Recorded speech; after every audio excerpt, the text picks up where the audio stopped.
7 years later, I still don't know what I encountered that night, but I'll never go back. Not after what I saw. It was mid-2018. I was 23 and had driven down to Vermont to see my family and hang out for a few weeks. While there, I also wanted to go camping since my parents' house was just outside of the Appalachian Mountains when I used to live with them. Still, I'd go out all the time, but since I moved out, I hadn't had the chance to go out camping or even hiking at all. There was one place specifically that I'd had on my mind for a while. Just before I moved, I found a trail on a forum for people exploring abandoned structures, and I'd been wanting to check it out ever since. This trail supposedly led to an old lodge just right in the middle of the forest. So on a Monday morning, I drove out there. I parked on the side of the road, and the trail was not marked or anything. This was clearly just some rough path made by random people like me wanting to explore the abandoned lodge. It was very overgrown though, so it looked like nobody had been down there in a while. The hike there took just under 2 hours, and while it was mostly flat, it was a pretty difficult walk because of all the weeds and bushes growing into the path. But regardless, I made it. Now my plan was to camp inside the lodge, because why not? But I came prepared with a tent and everything, in case it was completely destroyed or something. Good thing I did, because it was clear from the outside that it definitely wasn't safe to camp in. Most of the roof was gone, caving into itself, and the logs it was made of were full of thick vines and mold. The door was wide open though, so I peeked my head inside and looked around. It smelled awful, and with all the decayed and destroyed parts everywhere, there wasn't much access to anything that I could look around. There was a door on the far end of the main hallway that looked intact, and I was trying to get to, but it was a bit too sketchy to get there, so I ended up just backing out. From there, I didn't have anything else planned, but with the sun already starting to set, I began looking around for a good place to set up camp. There really weren't many options, so I basically just walked 200 feet out from the lodge and cleared a small spot to put my tent. As the sun set, the darkness slowly covered the lodge in the distance until I could no longer see it, and all the forest sounds slowly turned into crickets in the warm crackle of the small campfire I built. I really wanted to stargaze, but the spot I was in had trees towering over me, blocking most of the view. Plus, it was partially cloudy, so I just sat there, throwing sticks into the fire and thinking about whatever came to mind. Until I heard something. I don't really know how to describe it, but it was pretty loud. Maybe like wood bowing or bending. And even though I couldn't see the lodge anymore, the sound came from right where I knew the lodge was sitting in the dark. It only lasted a few seconds, but it sent chills through me. Maybe it was just the old wood bending and creaking in the wind, or maybe it was something else. I sat and listened for a while, like 30 minutes, without hearing anything else. It was only an hour or so into the night, but I knew if I didn't check on it now, I wouldn't be able to sleep later, so I figured I might as well go look around while it was still early into the night. I fueled up my campfire with some more sticks before leaving so I wouldn't have to rebuild it. Then I grabbed my small LED lamp and walked in the direction of the lodge. After only a minute of walking, the structure faintly showed up in the lights. It was as creepy as expected. I walked up to it cautiously, passing by a couple destroyed windows and holding the light up. Inside, it was extremely dark. Even with the lights, it felt like I could barely see anything. When I got to the door, I was startled for a moment. It was closed. I'd been here less than 2 hours ago and left it wide open. Then I noticed something else. There were scratches, like from nails, or maybe a knife, all along the front face of the door. I didn't notice them last time, so I wasn't sure if they were already there or had just happened, and were maybe the sound I heard. I debated for a second whether or not I even wanted to try opening it, or if I should just leave. But it was all for nothing, because when I eventually decided to open it, I couldn't. It felt like something was holding it shut from the other side. I got really unsettled and didn't stay any longer. I backed away from the lodge and rushed back into the woods toward my campsite. However, I immediately noticed something was wrong. Aside from my lantern, there was no light coming from the forest. I started to hurry, hoping I was still going in the right direction. Luckily, I was, and a minute later, I made it back to my tent. A column of smoke filled the air above what was my campfire, as if someone had just abruptly put it out while it was still burning. I looked around, just standing there, holding my lantern up, barely able to see anything in the trees. Hello? Hello? Who's out there? Nobody responded, starting to feel chills run through me again. I knew it was only a 2-hour hike back to where my car was, so I quickly decided to pack and head out. I took down my tent, and as I shoved the few remaining things into my backpack, I heard something nearby. I stopped for a second and held up my lantern, but still saw nothing. It sounded like someone was laughing. It was quiet, and not like someone laughing with their friends or anything. It was a single person, softly laughing under their breath, as they watched me from behind the trees in the dark, like they were insane. I hurried up, leaving scraps behind and booking it to the trail with my crappy lantern. It was really hard to follow the path, but I did the best I could. Several times I stopped, thinking I heard that soft laughing, and worried I was being followed. But whoever it was stalking me out there, they were blending in with the dark perfectly, as I never once even caught sight of them. I got back to the road, getting in my car, and driving away. I look back at that experience 7 years later as the single most disturbing and horrifying experience of my life. I don't think anyone can truly understand the feeling of helplessness I felt being out there in the forest, in the middle of nowhere, at night, and stalked by some insane person. Maybe they set up home in that abandoned lodge. I really don't know. But from everything I saw and experienced there, I don't think anyone should go back to find out. But first, did you know that 98% of people who watch my videos aren't subscribed? That means you. And yes, I am speaking specifically to you. Probably aren't. So now would be a great time to leave a like on the video and subscribe. Anyhow, this was last year in the summer. I was out on a trail backpacking to a small camping spot with my dog Rocky.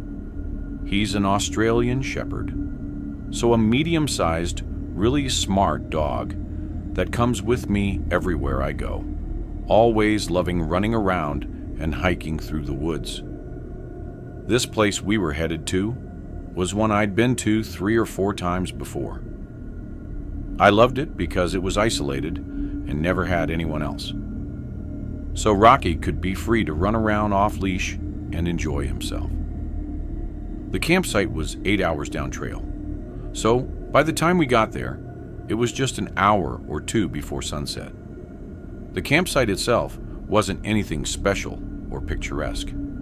It was just a small opening with nothing but trees all around. I found it calming and nice to hang out in, and safe for me to let Rocky roam around while still being able to keep an eye on him. I tossed my pack down and started to set everything up, which is when Rocky usually does his little patrol around the campsite.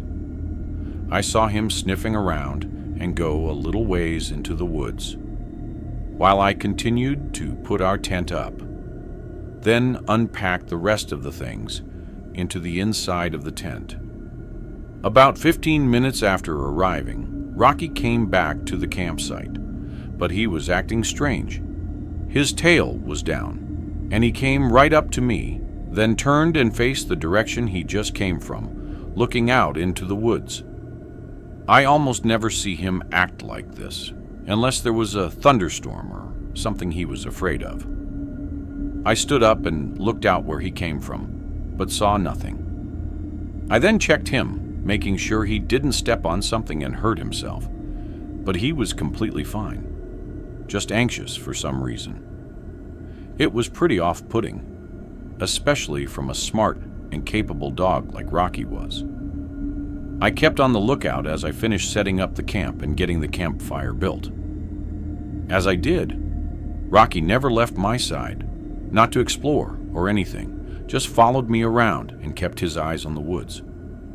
I will say, every time I looked back to check the woods, I felt a strange, uneasy sense, like I was being watched.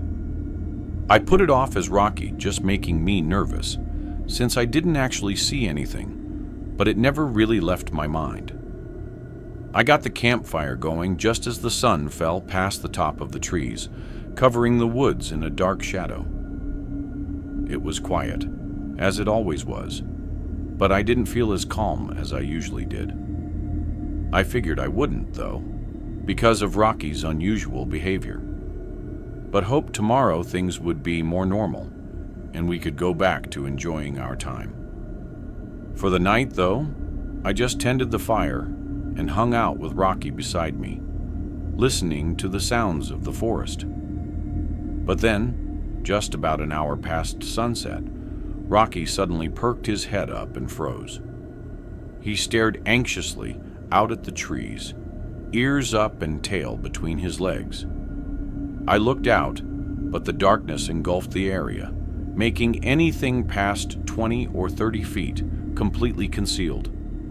He started quietly whining, locking his gaze at the darkness behind the trees. Trusting him that something was wrong, I grabbed my flashlight and pointed it out there. Not seeing much, I started to walk a little further in. Rocky followed closely behind me.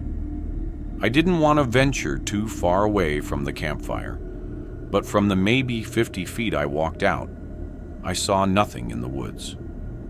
We went back and sat down. Even though I didn't see anything, I knew Rocky wouldn't be doing this for no reason. But it seemed most likely, and I guess I just hoped, that it was just an animal of some kind walking around the area.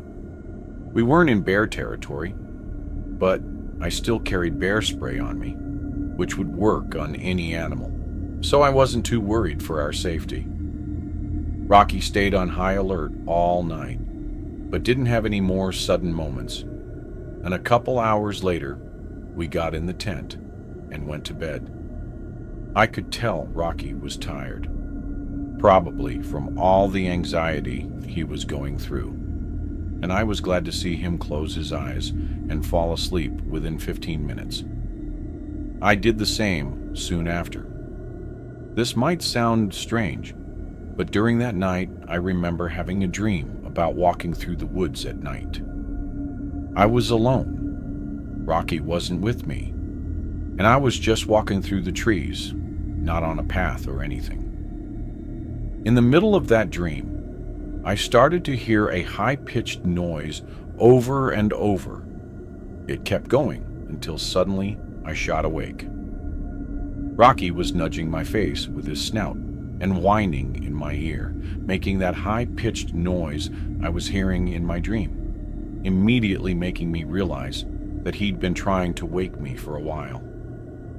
I sat up and grabbed my flashlights, feeling the nerves as I unzipped the tent and stepped out to look around. I turned on the flashlights, prepared to scan the area, but immediately when the light came on, it lit up a person right in front of me, like maybe 10 feet away from the tent. They had all black clothes on, with a hoodie draping over half of their face, only showing their distressed beard. I quickly noticed a reflection coming from his hand, though, seeing the small blade of a pocket knife shining the light back at me. In that instant, I just froze up, like my whole body went through a sudden shock. The man froze for a moment too, but then started to step forward again when Rocky began growling. Up until then, I hadn't even noticed that he'd come out of the tent and was standing right next to me. This made the man hesitate, giving me more time to collect myself and quickly reach into the tent for the bear spray. By the time I was back up, Rocky was aggressively barking and moving back and forth, putting himself between us. The man didn't take any more steps forward and just turned and ran into the woods. Thankfully, Rocky didn't chase after him. I started taking everything down and packing as he kept his head up and circled around the campsite, guarding the whole area. Once packed, we started back down the trail. Honestly, even with my adrenaline still flowing through the entire hike back, I wasn't all that scared, knowing how well Rocky handled the situation. We made it back safely and got out of there. I did what I could to report the incident, but I think because of the location and everything, it wasn't really investigated. Anyway, I've gone on several camping trips since then, and Rocky was back to his normal self, happy and exploring the forests as usual. At least now I know that if he doesn't trust something, it's best to just get out of there. I was hiking to a fairly well-known overlook just outside of Glacier National Park in Montana. It definitely wasn't as great as any of the views within Glacier National Park, but it was just a normal trail with no rules or anything. Also, it was just before winter, which around here is off-season for most hiking and camping, which meant nobody would be out. I didn't mind the cold, so it was nice to have the trail and the overlook to myself. I finished hiking up there at just about 5:30, so it took nearly 6 hours. Pretty much, there was this large, grassy opening on top of the mountain with a couple stone circles for making campfires and setting up camp around. And a little further up was a stone cliff that provided a view of the whole valley of mountains and forest. You could actually probably see Glacier National Park from there on a good clear day. Anyway, as expected, nobody else was at the campsite or at the overlook. I set up all my stuff by the stone circle closest to the overlook and made myself a quick dinner, then went to sit on the edge of the cliff to watch the sunset. I will say, there was a bit of a drop below the overlook, which was kind of daunting at first, but the sun setting over the mountains made me completely forget about it. I sat there and watched it for a whole 30 minutes until it passed the horizon and got dark outside. Feeling good, I got up and turned to walk back to my campsite, but almost jumped back when I saw a man standing right behind me in the bushes near the edge of the forest. He was looking right at me. But what made it really creepy was as soon as I saw him, he just turned around and left right away. I couldn't see much of him since it was pretty dark out and he was in the bushes. But the man had no backpack on, so I thought he must have gotten to the campsite just after me and set up his stuff already. From where I was on the overlook, I could really only see my setup and none of the other parts of the campsite. But when I got closer, I still didn't see anything else. And the way the guy went into the forest was not in the direction of the campsite either. I thought it was really weird, but went on with my night. I put some dry sticks into the stone circle and lit up a campfire, then set up my mini camping chair and sat by the fire. I didn't have much else to do that night. I honestly had no plan for this trip. I just wanted to come out here and relax all day and night and enjoy the forest. So that's what I tried to do. Several hours went by. I think it was getting to be around 11 p.m. when I heard footsteps somewhere in front of me.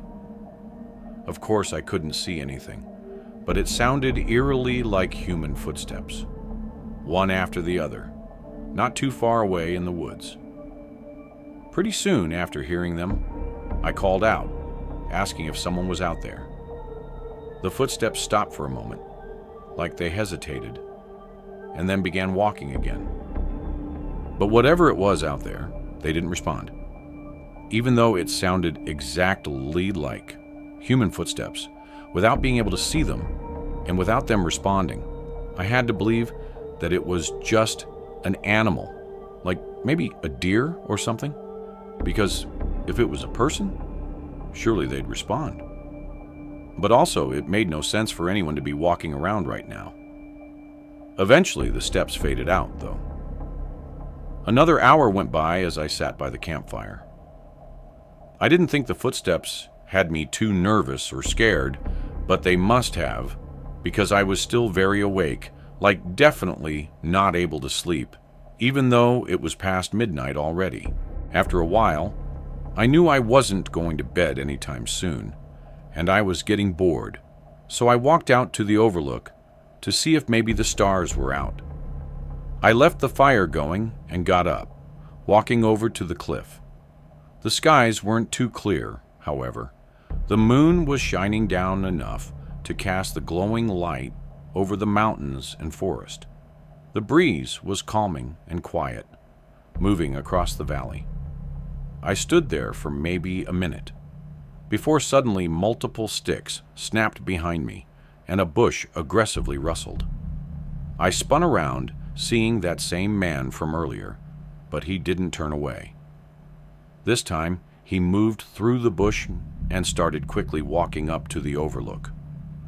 I began asking what he was doing out here, but the guy just talked over me, holding this disturbing fake smile as he kept moving closer, saying random nonsense and keeping from answering any of my questions or even acknowledging anything that I said.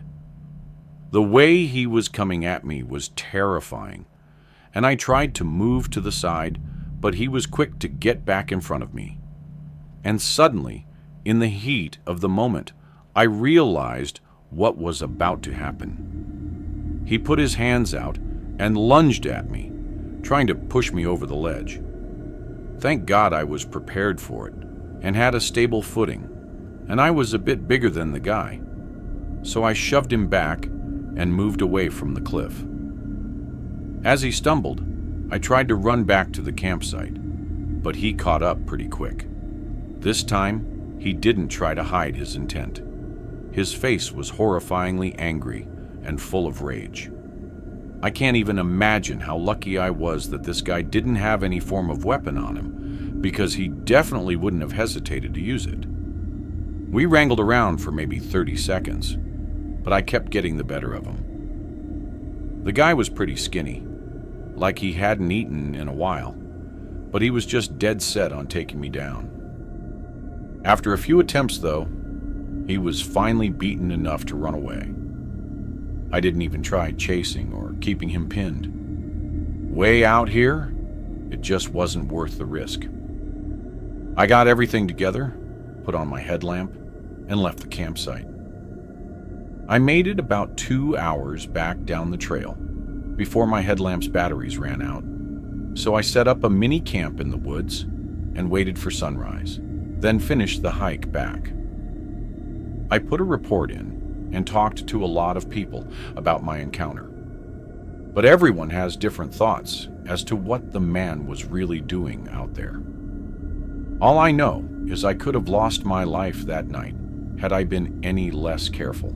If you enjoyed this video, don't forget to hit the like button and subscribe to the channel for more amazing video. Turn on the notification bell so you don't miss any updates. All right, that's it for today. Take care, and I'll see you in the next one.